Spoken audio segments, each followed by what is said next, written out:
13.3 Finding Directions. Magnets were known to people from ancient time. Ancient time यानी कि प्राचीन समय से मैग्नेट के बारे में लोग प्राचीन समय से जानते थे. Many properties of magnets were also known to them. और मैग्नेट की बहुत सारी प्रॉपर्टीज भी वे जानते थे. You might have read many interesting stories about the uses of magnet. हो सकता है आपने मैग्नेट की यूज के बारे में बहुत सारी इंटरेस्टिंग स्टोरीज पढ़ी हो. One such story is about an emperor in China named Hong T. इसी प्रकार की एक स्टोरी है जो कि चाइना के एक एम्परर की है जो जिसका नाम क्या था, होंग टी.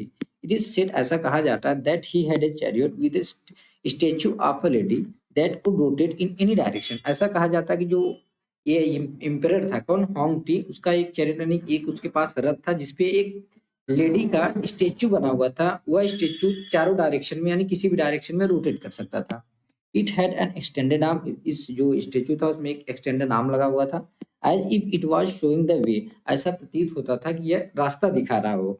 जैसे कि यहाँ पे हम फिगर 13.3 में देख सकते हैं. यहाँ पे आप जैसे चैरियट एक रथ है. रथ पे क्या है, एक स्टेचू, एक लेडी की स्टेचू बनी हुई है और एक एक्सटेंडेड आर्म है. यह आर्म ऐसे शो करता है कि जैसे ये डायरेक्शन दिखा रहा हो. ठीक है. The statue had an interesting property. जो यह स्टेचू थी लेडी की, इसकी एक बहुत ही इंटरेस्टिंग प्रॉपर्टी थी. वो क्या थी property? It could rest in such A position that it's extended arm always pointed toward south. यानी कि जो स्टेचू थी उसकी इंटरेस्टिंग प्रॉपर्टी ये थी कि यह किसी एक ऐसे पोजीशन में आके रेस्ट पे आती थी, यानी कि एक ऐसी पोजीशन पे आके रुकती थी जहां पे जो इसका एक्सटेंडेड आर्म है वो हमेशा किधर इंडिकेट करेगा, साउथ की डायरेक्शन में इंडिकेट करता था. By looking at the extended arm of the statue, जो स्टेचू के एक्सटेंडेड आर्म को देखते हुए the emperor was able to locate direction when he went to new places on his chariot. और तो क्या होता था कि जैसे ये स्टेचू, जब ये स्टेचू थी, जब भी ये अपने किस पोजीशन में यानी रेस्ट की पोजीशन में जब भी आती थी, यानी कि जब किसी भी पोजीशन में रुकती थी, इसका जो एक्सटेंडेड आर्म था वो हमेशा साउथ की साइड इंडिकेट करता था. ठीक है. तो इससे क्या हुआ कि जो एम्परर था जब भी वह इस रथ से किसी नए प्लेस पे जाता था तो इस स्टेचू की फैली हुई जो आर्म होती थी उसको देखकर वो जो डायरेक्शन था वो उसको पता चल जाता था. ठीक है.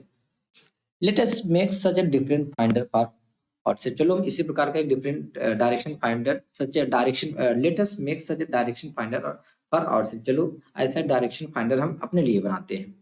चलो स्टार्ट करते हैं. Activity 5. Take a bar magnet. आपको एक बार मैग्नेट लेना है. Put a mark on one of its end for identification. आपको इस बार मैग्नेट के किसी एक इंड पे मार्क करना है ताकि इसको आप आइडेंटिफाई कर सको इस इंड को. Now tie thread at the middle of the magnet. अब आपको जो मैग्नेट है उसके मिडल पे जैसे इस प्रकार एक क्या करना है, एक थ्रेड बांधना है. ठीक है. थ्रेड यानी कि धागा. So that you may suspend it from a wooden stand. ताकि इसलिए धागा इसलिए बांधो ताकि इसको आप एक किसी वुडन स्टैंड के साथ जो है इसको सस्पेंड कर सको, लटका सको. Make sure that the magnet can rotate freely. आपको मेक श्योर करना है कि जो मैग्नेट है ये फ्रीली रोटेट कर सके. Let it come to rest. अब इसको रेस्ट में आने दो. Mark 2 points on the ground to show the position of the end of the magnet when it comes to rest. अब आपको क्या करना है दोस्तों, इस चीज को समझना. यहाँ पे जैसे ही आपने इसको छोड़ दिया, अब जब ये अपने एक स्थिर पोजीशन में आ जाएगा, आपको इसी टाइम ग्राउंड पे दो दो यहाँ पे निशान लगाना है, यानी कि दो मार्किंग करनी है, दो पॉइंट यहाँ पे मार्क करना है. वो पॉइंट क्या इंडिकेट करेगा कि इसका ए वाला एंड जो था इस डायरेक्शन में था और इसका ए वाला एंड इस डायरेक्शन में था. यानी कि जब आपने इसको रोटेट किया, ठीक है, रोटेट करके छोड़ दिया, जब ये स्थिर पोजीशन में आया, जब रेस्ट के पोजीशन में आया, तो आपको उसी टाइम दो पॉइंट ग्राउंड पे मार्क कर लेने हैं इसको इंडिकेट करने के लिए. ठीक है. फिर क्या करना है, draw a line joining the 2 points. अब आपको उन दोनों पॉइंट को ज्वाइन करते हुए एक लाइन ड्रॉ कर देनी है. This line show the direction in which the magnet was pointing in its position of rest. तो ये जो लाइन है, जो आपने दोनों पॉइंट को लाइन मिलाते हुए एक लाइन ड्रॉ किया, तो ये लाइन जो है कि आपको क्या शो करती है, वह डायरेक्शन शो करती है जिसमें कि मैग्नेट अपने रेस्ट की पोजीशन में पॉइंट करेगा. नाउ अब rotate the magnet by gently pushing one end. अब आपको जेंटली क्या करना है, उस मैग्नेट को, उसके एक एंड को, यानी कि जो बार मैग्नेट था उसके एक एंड को पकड़कर आपको मतलब स्लोली क्या करना है, आराम से पुश करना है इन एनी डायरेक्शन, किसी भी डायरेक्शन में, and let it come to rest. अब उसको फिर से रेस्ट के पोजीशन में आने दो, यानी स्थिर होने दो. अगेन फिर से mark the position of the two in in its position of rest. अब फिर से आपको क्या करना है, जैसे ही आपने क्या किया कि ये वाला जो पहले तो एक बार आपने मार्किंग कर ली थी, अब दूसरी बार जो इसका एक सिरा है इसको ले लो या इसको ले लो। मान लो हमने इसको लिया, इसको जेंटली आपको पुश करना है किसी डायरेक्शन में, फिर इसको छोड़ देना है, फिर जब स्थिर पोजीशन में आएगा फिर आपको 2 मार्क यहाँ पे 2 पॉइंट मार्किंग करनी है, ठीक है। Does the magnet now point in a different direction, क्या जो मैग्नेट था अब वो डिफरेंट डायरेक्शन में पॉइंट कर रहा है। Rotate the magnet in other direction, फिर से आपको मैग्नेट को दूसरे डायरेक्शन में रोटेट करना है। And note the final direction in which it comes to rest, और फाइनल डायरेक्शन आपको नोट करना है कि किस डायरेक्शन में रेस्ट पे आता है। Do you find that the magnet always comes to rest in the same direction, क्या आपने पता लगा लिया कि जो मैग्नेट है वो हमेशा सेम डायरेक्शन में जब स्थिर होता है वो सेम डायरेक्शन में आता है। Now can you guess the mystery behind the statue in the emperor's chariot, यानी कि जो एम्परर का चैरियट था, क्या आप गेस करते हो उस स्टेच्यू का जो मास्टरी था उसका रहस्य था वो क्या था। Repeat this activity with an iron bar and a plastic और a wooden scale instead of a magnet. अब आपको ये एक्टिविटी फिर से रिपीट करना है, किसके साथ, एक आयरन बार ले लो, एक प्लास्टिक या वुडन का स्केल ले लो, इसकी जगह पे, इस मैग्नेट की जगह पे। Do not use light object for this activity, आपको लाइट ऑब्जेक्ट यानी हल्का कोई भी ऑब्जेक्ट इस एक्टिविटी के लिए नहीं यूज करना है। And avoid doing it where there are currents of air, currents of air यानी जहाँ पे हवा ब्लो हो रही है, जहाँ पे हवा चल रही है, और आपको अवॉइड करना है कि इस एक्टिविटी को वहां पे ना करो जहाँ पे हवा चल रहा हो। Do the other materials also always come to rest in the same direction, क्या अदर जो मटेरियल्स आपने लिया जैसे प्लास्टिक या वुडन का इसके लिए या आयरन बार, क्या ये भी जब स्थिर पोजीशन में आते हैं सेम एक ही डायरेक्शन में इंडिकेट करते हैं या सेम डायरेक्शन में इंडिकेट करते हैं। We find that a freely suspended bar magnet always comes to rest in a particular direction which is the north south direction.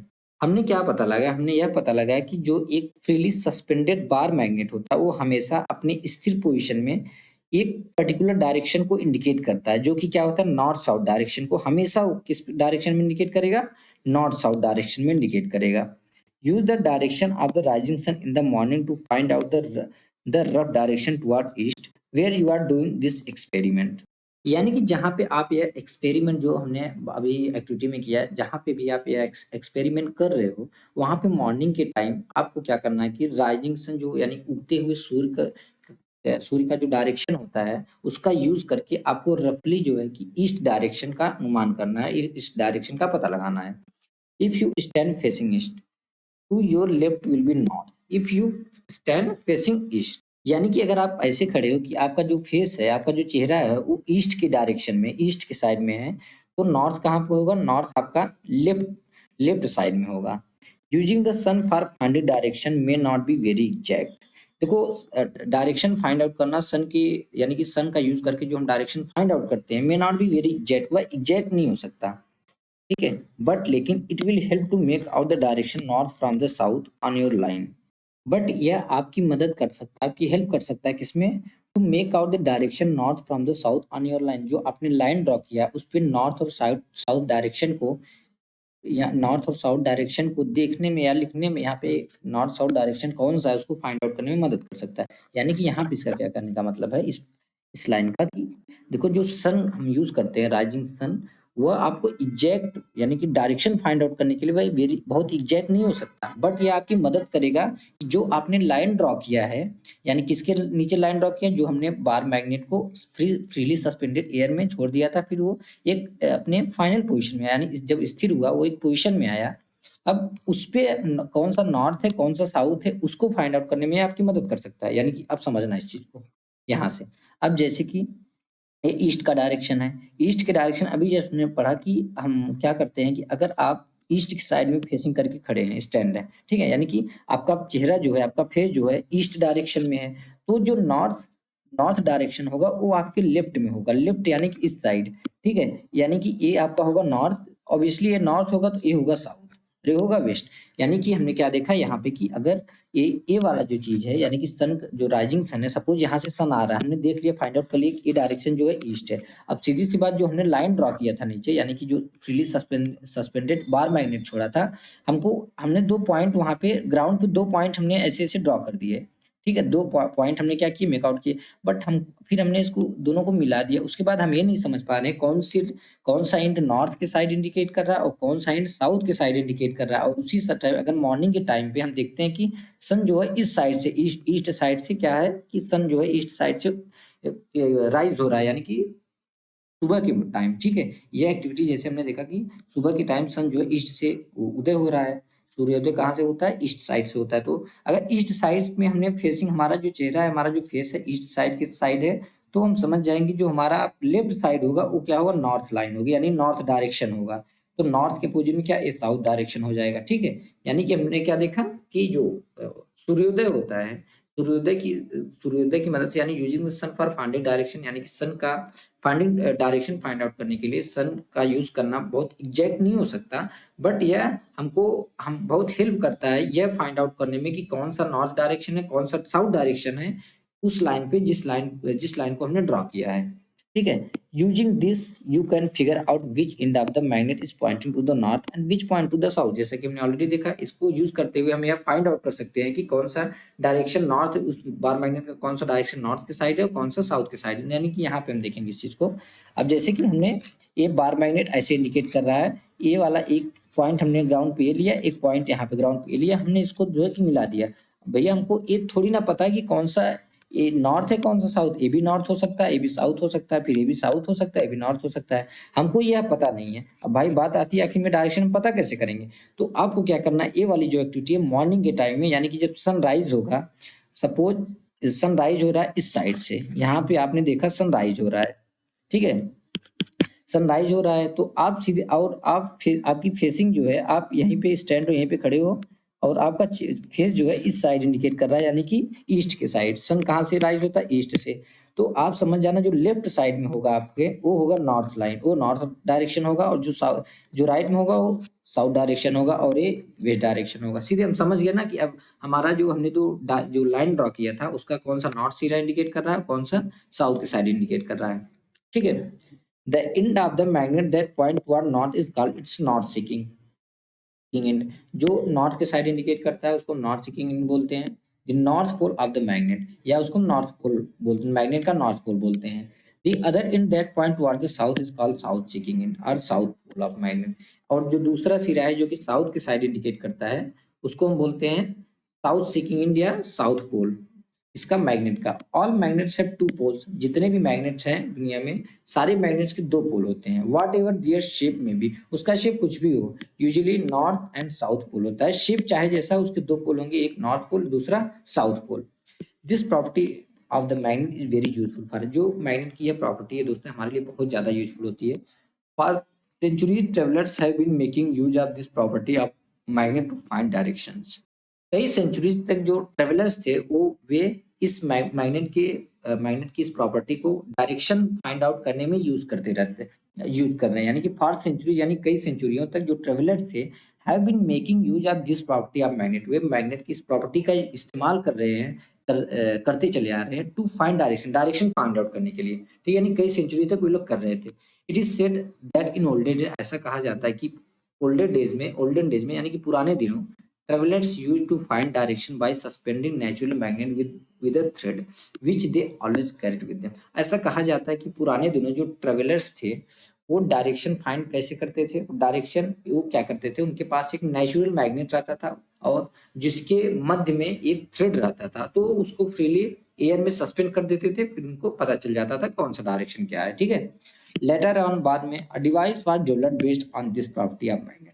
इसी मैग्नेट की इस प्रॉपर्टी पे एक डिवाइस जो है कि क्या हुआ, डेवलप किया गया।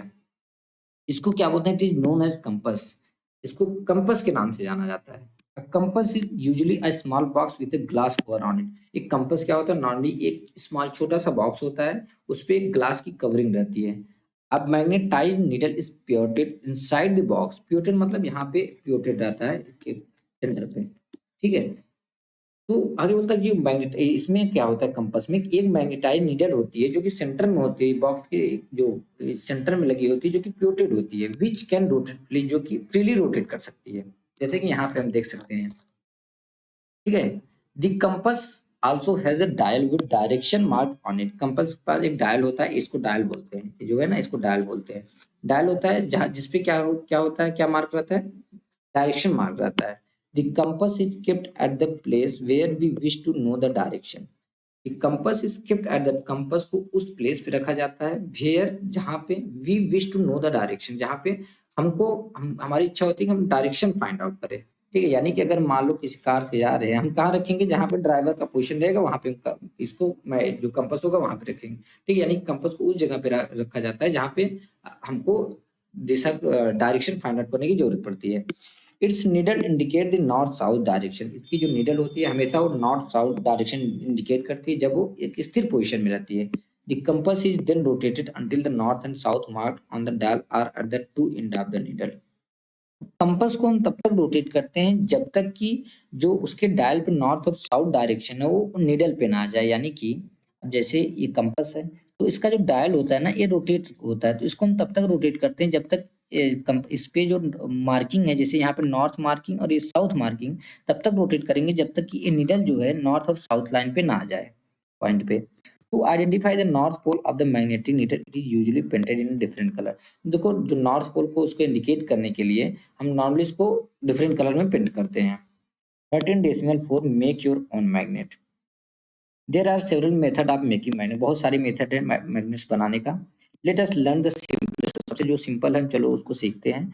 तो आपको क्या करना है, एक रेक्टेंगुलर पीस ऑफ आयरन लेना है, इसको एक टेबल पे रख देना है। ठीक है, अब उसके बाद एक बार मैग्नेट लो और place one of its poles near one edge of the bar of iron. आपको क्या करना है, यानी कि जो बार मैग्नेट आपने लिया उसको आपको क्या करना है, इस बार मैग्नेट की एक पोल को उस जो बार ऑफ आयरन था उसकी एक एज के पास में रखना है।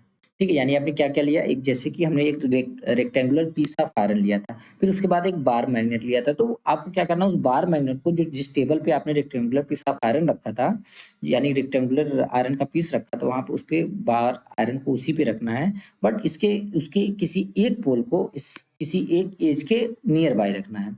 Without lifting the bar magnet को बिना उठाए move it along the length of the iron ball till you reach the other and. यानी कि आपको उस बार मैग्नेट को उठाए बिना इसको उस लेंथ के अलोंग जो है आपको इसको मूव करना है जब तक कि आप एक एंड से दूसरे एंड तक ना पहुंच जाए। नाउ अब लिफ्ट द मैग्नेट, मैग्नेट को आप फिर से लिफ्ट करो, उठाओ and bring the pole the same pole you started with. अब उसी पोल पे लाओ जिस पोल से आपने स्टार्ट किया था, to the same point of the iron bar from which you began. जैसे कि यहाँ पे फिगर 13.11 में हम देख सकते हैं आपको क्या करना है। अब ये क्या है, एक रेक्टेंगुलर पीस ऑफ आयरन, यानी एक आयरन रेक्टेंगुलर आयरन पीस है।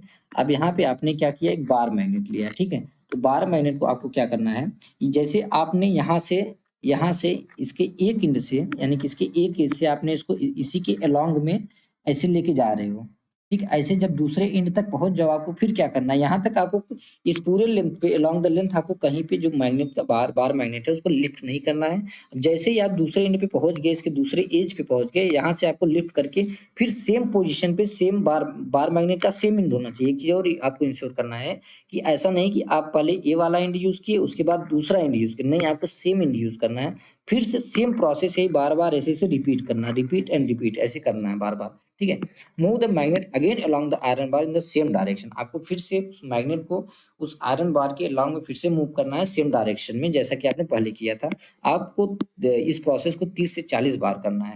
Bring a pin or some iron iron filings near the iron bar. आपको पिन ला, कुछ एक पिन लाओ या कुछ आयरन फिलिंग्स लाओ near the iron bar to check whether it has become a magnet. ठीक है, अब आपको क्या करना, 30 से 40 बार आपने 45 बार कर दिया, उसके बाद कोई एक पिन लेके चले आओ या कोई आयरन फिलिंग्स लो। अब उसको आयरन बार के जो आयरन बार है, यानी कि ये जो आयरन बार है इसके नियर बाय रखो और चेक करो क्या ये मैग्नेटाइज हो गया कि नहीं। If not continue the process for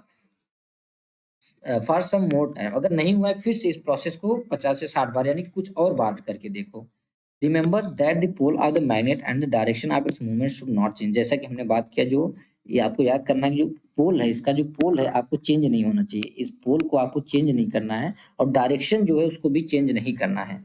यानी कि डायरेक्शन मतलब जो ये मूवमेंट का डायरेक्शन है, यानी कि अगर आपने यहाँ से शुरू किया यहीं से आपको बार बार ले जाए, ये नहीं कि एक बार ऐसे गए फिर ऐसे आए फिर ऐसे गए फिर ऐसे, ऐसे नहीं करना, आपको ऐसे ले जाना है, यहाँ से फिर लिफ्ट कर उठा लेना है फिर ऐसे लेके जाना है। ठीक है, आगे क्या क्या करना है, you can also use an iron nail a needle or a blade and convert them into a magnet. आप और क्या यूज करो, एक आयरन नेल यूज कर सकते हो, आयरन नेल यानी कि आयरन की जो कील आती है, एक नीडल यूज करते हो या ब्लेड यूज कर सकते हो उसको मैग्नेट में कन्वर्ट करने के लिए। ठीक है, you now know how to make a magnet. अब आप जान गए कि मैग्नेट कैसे बनाते हैं। Would you like to make your own compass, क्या आप पसंद करो, चलो हम अपना एक कंपास बनाते हैं, ठीक है। Activity 6, magnetise an iron needle using a bar magnet. एक बार मैग्नेट का यूज करके आपको आयरन नीडल को मैग्नेटाइज करना है। नाउ अब insert the magnetised needle through a small piece of cork और फोम। आपको जो मैग्नेटाइज नीडल है उसको एक स्मॉल पीस ऑफ कॉर्क का एक स्मॉल पीस होगा या कोई आर फॉर्म होगा, उसके थ्रू आपको क्या करना है, इसमें इंसर्ट करना है उसके अंदर। जैसे यहाँ पे दिया गया है, इस नीडल को क्या किया गया है, जैसे स्मॉल पीस ऑफ कॉर्क है, कॉर्क का एक छोटा सा पीस है, इसके अंदर आपको क्या करना है, इस नीडल को डाल देना है, इंसर्ट कर देना है। Let the cork float in water in a ball और अ टब। अब आपको क्या करना है, जो कॉर्क है इसको पानी में किसी एक बॉल में या टब में छोड़ देना है, मतलब फ्लोट होने देना है। Make sure that the needle does not touch the water. आप और मेक श्योर करो कि जो नीडल है दोस्तों, ये वाला जो नीडल दिख रहा है नॉर्थ साउथ यहाँ पे लिया ना, इस ये नीडल पानी को ना टच करे, यानी पानी से जो वाटर का सरफेस है उससे थोड़ा इसकी दूरी बनी रहे। Your compass is now ready to work. आपका कंपास अभी रेडी है काम करने में। Make a note of the direction in which the needle point when the cork is floating. आपको एक नोट बनाना है, make a note of the उस डायरेक्शन का नोट बनाना है, यानी सारे डायरेक्शन नोट करने, in which the needle point, जिसमें कि नीडल पॉइंट्स कर रहा है, when the cork is floating, जब कॉर्क जो है फ्लोट कर रहा है। Rotate the cork. अब कॉर्क को रोटेट करना है with the needle fixed in it, यानी कि जो कैसे रोटेट करना है, यानी कि कॉर्क को आपको तब रोटेट करना है जब नीडल उसमें फिक्स हो इन डिफरेंट डायरेक्शन। अब इसको आपको डिफरेंट डायरेक्शन में रोटेट कर देना है। Note the direction in which the needle point when the cork begin to float again without rotating. आपको फिर से डायरेक्शन नोट करना है जब कि कॉर्क जो है बिना रोटेट किए, यानी रोटेट करने के बाद जब स्थिर अवस्था में आ जाए, वो फ्लोट कर रहा हो, किस डायरेक्शन में उसकी नीडल जो है कि इंडिकेट करे। यानी कि कहने का क्या मतलब है, यहाँ पे समझना इस चीज को। अब जैसे क्या होता है, उस एक्टिविटी में हमने क्या देखा कि केवल रोटेशन आता है, फिर बाद में स्थिर पोजिशन में आ जाता है। बट यहाँ पे तो लिक्विड है, लिक्विड में कुछ ना कुछ मूवमेंट तो रहता ही है। तो इस वजह से जब आपने इसको रोटेट कर दिया, एक बार रोटेट करने के धीरे धीरे धीरे धीरे बाद में ये क्या हो जाए, स्थिर अवस्था में आ जाएगा, एक रेस्ट पोजीशन में आ जाएगा। बट एक कॉर्क है, क्योंकि ये कॉर्क है, ये तो फ्लोट करेगा ना पानी में, कभी इधर कभी उधर, बट ये डायरेक्शन नहीं मूव करेगा। तो देखना इस डायरेक्शन को किस डायरेक्शन में इंडिकेट कर रहा है अपने स्थिर पोजीशन में, उसको आपको नोट डाउन करना है। Does the needle always point in the same direction. क्या ये नीडल जो है हमेशा सेम डायरेक्शन में पॉइंट करती है। व्हेन द कॉर्क स्टॉप रोटिंग, जब कॉर्क जो है रोटेट करना स्टॉप कर दिया। यहाँ पे याद रखना कॉर्क का रोटेशन स्टॉप हो रहा है, ना कि उसका फ्लोटिंग, ठीक है। फ्लोटेशन उसका नहीं स्टार्ट हो, यानी वो फ्लोट कर रहा है बट उसका रोटेशन स्टॉप हो रहा है। 13.5 attraction and repulsion between magnets. इसमें देखते हैं कि जो मैग्नेट्स होता है उसके बीच, उनके बिटवीन जो अट्रैक्शन और रिपल्शन होता है क्या होता है। Let us play another interesting game with magnet. चलो हम दूसरा एक इंटरेस्टिंग गेम खेलते हैं मैग्नेट के साथ। Take two small toy cars and label them A and B. आपको दो छोटे छोटे कार लेने हैं, उस पर लेबलिंग करना है, एक कार ए एक दूसरा car B. Place a bar magnet on top of each car. आपको क्या करना है, अलोंग इट्स लेंथ, ठीक है। आपको जो कार होगी उसके अलोंग द लेंथ, उसके लेंथ के अलोंग में क्या करना है, दोनों कार पे एक बार मैग्नेट प्लेस करना है, ठीक है। Let and fix them with rubber band, और उसको रबर बैंड के साथ क्या करना है, जैसे यहाँ पे दिखाया गया है फिक्स कर देना। जैसे यहाँ पे देखो कार ए है, ये है कार बी, यहाँ पे एक बार मैग्नेट इसके लेंथ के अलोंग, यानी कि इसके लेंथ के डायरेक्शन में, ना कि ऐसे, ठीक है। तो इसके लेंथ के अलोंग आपको बार मैग्नेट रख के उसको रबर से आप क्या करना है, उसको फिक्स कर देना है। In car keep the south pole of the magnet toward its front. अब कार ए में क्या करना है, जो उसका साउथ पोल है, इसका साउथ पोल मैग्नेट का जो साउथ पोल है उसको किस डायरेक्शन में करना है, उसको फ्रंट के डायरेक्शन में। से यहाँ पे साउथ पोल या ब्लू कलर से इंडिकेट करते हैं, ठीक है। तो साउथ डायरेक्शन को कार ए में उसके फ्रंट के डायरेक्शन में रखना है। Place the magnet in opposite direction car B. अब सेम इसी मैग्नेट को, यानी कार बी पे भी हमने एक मैग्नेट रखा। अब जैसे एक चीज ऐसे समझ लो, ये साउथ है, this is south and this is north, यहाँ पे this is north and this is south. तो ठीक है, एक कार ए है एक कार बी है, दोनों पे हमने मैग्नेट लगा दिया जो कि इस कार की लेंथ के अलोंग में।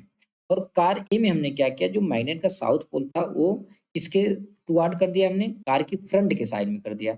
और जो कि सेम इस जो बी कार थी उसका जो साउथ का मैग्नेट साउथ पोल था उसको हम बी कार के इंड पे कर दिया, मतलब उसके पीछे के साइड रियर डायरेक्शन में कर दिया, इसके opposite. Now place the two cars close to one another. अब दोनों कार को आपको एक दूसरे के करीब लाना है, करीब रखना है। व्हाट डू यू ऑब्जर्व, आपने क्या देखा। Do the cars remain at there places, क्या वे कार जो है अपने प्लेसेस पे बनी है। Do the cars run away from each other, क्या जो कार थी दोनों एक दूसरे से दूर जा रही हैं। Do they move toward each other and collide, क्या वे एक दूसरे के साथ अट्रैक्ट होके एक दूसरे के साइड आई और कोलाइड हो गए, टक्कर खा गई। Record your observation in a table. आपको इस ऑब्जर्वेशन को एक टेबल में रिकॉर्ड करना है। नाउ अब place the toy cars close to each other so that the rear side of car A faces the front side of car B. अब आपको क्या करना है, 13.4 में जैसे दिया गया है कि आपको दोनों कार को इस प्रकार रखना है, जैसे कि जो कार ए का रियर साइड है वो कार बी के फ्रंट साइड पे फेस करे, यानी यहाँ पे जैसे सी और डी दे दिया, आप इसको समझो एक कार ए बी है, एक कार बी है। ठीक है, अब कार बी यानी कि इसका डायरेक्शन हमने क्या कर दिया, इसका जो रियर वाला हिस्सा था यानी पिछला हिस्सा जो था इसके कार बी के फ्रंट साइड में कर दिया। यहाँ पे देख रहे हो, इसका कार ए का पिछला हिस्सा और कार बी का यहाँ पे अगला हिस्सा, यानी कि इसको कार ए के अगले हिस्से पिछले हिस्से को हम कार बी के अगले हिस्से के पास कर दिए के डायरेक्शन में। Do they move as before, क्या वे पहले जैसे मूव कर रहे हैं। Note the direction in which the cars move now, अब आपको डायरेक्शन नोट करना है कि अब किस डायरेक्शन में कार मूव कर रही है। Next place the car A behind car B, अब कार ए को कार बी के बिहाइंड रखो and note the direction in which they move in each case, कि ईच केस में वे हर केस में किस किस डायरेक्शन में मूव कर रही हैं। Repeat the activity by placing cars with their rear sides facing each other. अब इसी एक्टिविटी को आपको करना है क्या कि दोनों कार, जैसे यहाँ पे हमने देखा एक दूसरे के क्या कर रही हैं, फ्रंट साइड जो है कि एक दूसरे के फ्रंट साइड से मतलब फेसिंग कर रही हैं। अब आपको यही एक्टिविटी यानी कि दोनों का रियर साइड वाला एक दूसरे को फेस करे। ठीक है, यानी कि ए वाली कार को सीधे उल्टा कर दो। ठीक है, रिवर्स करके अब इधर कर दो, इसका रियर वाला पार्ट इधर आ जाए और इसका भी रियर वाला पार्ट इधर आ जाए। अब ऐसे भी आपको एक्टिविटी करना है, उसको जो भी ऑब्जर्वेशन आपको दिखता है उसको नोट करना है।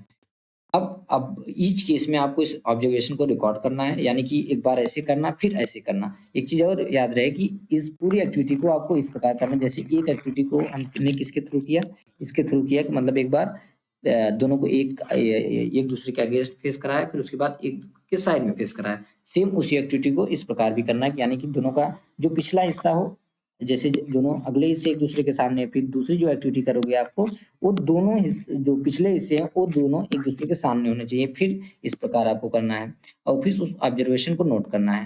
What do you find from this activity, इस एक्टिविटी से हमने क्या पता लगाया कि do two similar poles attract और रिपेल ईच अदर, कि क्या दो सिमिलर पोल जो होते हैं एक दूसरे को अट्रैक्ट करते हैं या रिपेल करते हैं।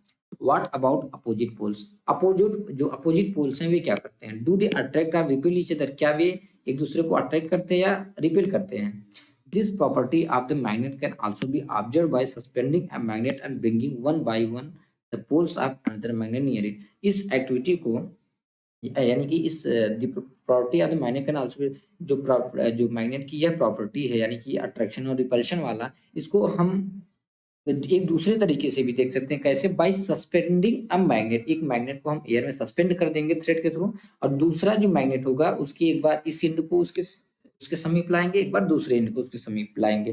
ठीक है, अब फ्यू क्वेश्चंस, तो कुछ क्वेश्चंस क्या करने हैं। Magnets lose their properties if they are heated. देखो जो मैग्नेट्स बात आती है, मैग्नेट तो हम किसी चीज को अगर मैग्नेटाइज कर सकते हैं, क्या उसकी जो मैग्नेटाइजेशन है या जो उसका चुंबकत्व का जो गुण है, जो प्रॉपर्टी है, उसको हम रिमूव कर सकते हैं। हाँ, अगर मैग्नेट को हम हीट करें, जो उसकी प्रॉपर्टी है वो लूज हो जाती है। हैमर, जब उसको हम हैमरिंग करें, उस पर मारें हथौड़े से, तभी उसकी प्रॉपर्टी खत्म हो जाती है, या किसी ज्यादा हाइट से वो गिर जाए। ठीक है, also magnet become weak if they are not store properly, और भी एक मैग्नेट जो है वीक हो जाते हैं अगर वो अच्छे से नहीं स्टोर किए गए हैं। टू कीप देम सेफ, उनको सेफ रखने के लिए bar magnet should be kept in pairs with their unlike poles on the same side. तो जो बार मैग्नेट्स हैं वो एक दूसरे के साथ रखे जाने चाहिए विद देयर अनलाइक पोल्स, यानी जो अनलाइक पोल्स यानी कि ऐसा नहीं कि ये नॉर्थ पोल है, सपोज अगर ये बार मैग्नेट है, ठीक है, ये हम समझते हैं बार मैग्नेट है। अब ऐसा नहीं कि ये नॉर्थ इंड है, ये भी साउथ इंड है, और ये नॉर्थ है, ये भी साउथ, ऐसे आपको नहीं रखना है। आपको अनलाइक पोल्स रखना है, यानी कि नॉर्थ साउथ हो और ये वाला नॉर्थ और साउथ हो, ऐसे आपको रखना है। और क्या करना, they must be separated by a piece of wood, उनके बीच में एक पीस ऑफ वुड रहना चाहिए, जरूर आपको एक पीस ऑफ वुड उनके बीच में रख देना है। While two pieces of soft iron should be placed across their end. और क्या करना है, पहला तो हमने देखा दोनों अनलाइक पोल्स होने चाहिए, और दूसरा हमने देखा कि इनके बीच सेपरेशन होना चाहिए किसके, वुड के थ्रू, यानी इनके बीच में एक लकड़ी का टुकड़ा रख देना है। और तीसरा क्वेश्चन हमको क्या रखना है कि दो पीस आयरन के, दो सॉफ्ट पीस इनके इंड पे अलॉन्ग में रख देना है, यहाँ पे दो आयरन के सॉफ्ट, यानी सॉफ्ट आयरन। ठीक है, फॉर हॉर्स शू मैग्नेट, जो हॉर्स शू मैग्नेट होता है जैसे कि ये, one should keep a piece of iron across the poles. एक हॉर्स शू मैग्नेट के केस में आपको क्या करना है कि एक पीस ऑफ आयरन रखना है इनके पोल के क्रॉस में, जैसे कि यहाँ पे रखा गया है। Keep magnets away from cassettes, mobiles, televisions, music system, compact disc and the computer. और इतना ये बहुत ही जरूरी है, इतना आप ये देख लो कि जो मैग्नेट्स है उसको आपको इन सब जो ये सारे मटेरियल्स हैं, जैसे कैसेट हो गया, मोबाइल हो गया, टेलीविजन हो गया, कैसेट्स पहले जो आती थी कैसेट होते, ठीक है, तो इनसे दूर रखना है आपको, कंप्यूटर से भी दूर रखना है। ठीक है, अब समरी देख लेते हैं। समरी में क्या क्या देखा हमने। Magnetite is a natural magnet, जो मैग्नेटाइट एक नेचुरल मैग्नेट है। Magnet attract material like iron, nickel, cobalt, these are called magnetic materials. जिन मटेरियल को अट्रैक्ट करते हैं जैसे कि आयरन, निकल, कोबाल्ट, इनको हम क्या बोलते हैं, मैग्नेटिक मटेरियल्स बोलते हैं। Materials that are not attracted toward magnet are called non magnetic. यानी ऐसे material that are not attracted toward magnet, जो कि मैग्नेट के साइड नहीं अट्रैक्ट होते, उनको हम बोलते हैं नॉन मैग्नेटिक मटेरियल, जैसे वुड हो गया, प्लास्टिक हो गई। Each magnet has two magnetic poles, north and south. जितने भी मैग्नेट होते हैं उनके दो मैग्नेटिक पोल्स होते हैं, एक नॉर्थ पोल, एक दूसरा साउथ पोल। अब freely suspended magnet always align इन नॉर्थ साउथ डायरेक्शन, जैसा कि हमने देखा अभी एक्टिविटी के थ्रू। एक जो फ्रीली सस्पेंडेड मैग्नेट होता है, यानी कि जैसे कोई आपने बार मैग्नेट ले लिया, अब इसके बीच में आपने एक थ्रेड करके इसको फ्रीली सस्पेंड कर दिया एयर में, हमेशा ये नॉर्थ और साउथ डायरेक्शन को इंडिकेट करेगा। Opposite poles of two magnet attract each other, जो मैग्नेट के दो अपोजिट पोल्स होते हैं एक दूसरे को क्या करते हैं, अट्रैक्ट करते हैं। यानी कि अगर कोई एक बार मैग्नेट है, यहाँ पे एक बार मैग्नेट है, एक यहाँ पे बार मैग्नेट है, ठीक है, ये नॉर्थ पोल है इसका, ये साउथ पोल है, और इसका ये साउथ पोल है, ये नॉर्थ पोल है। अब ये वाला, ये दोनों जो क्या करेंगे, एक दूसरे के करीब आएंगे, अट्रैक्ट करेंगे इस केस में। Whereas similar force repel one another, जब सिमिलर फोर्स जो होंगे उस केस में क्या होगा, यानी कि अगर ये नॉर्थ है ये साउथ है, ये एक दूसरे से दूर भागेंगे दोनों। ठीक है, तो फाइनली दोस्तों हमने ये चैप्टर कंप्लीट कर लिया और आशा करता हूँ कि आपको भी ये चैप्टर समझ में आ गया होगा। तो मिलते हैं नेक्स्ट वीडियो में।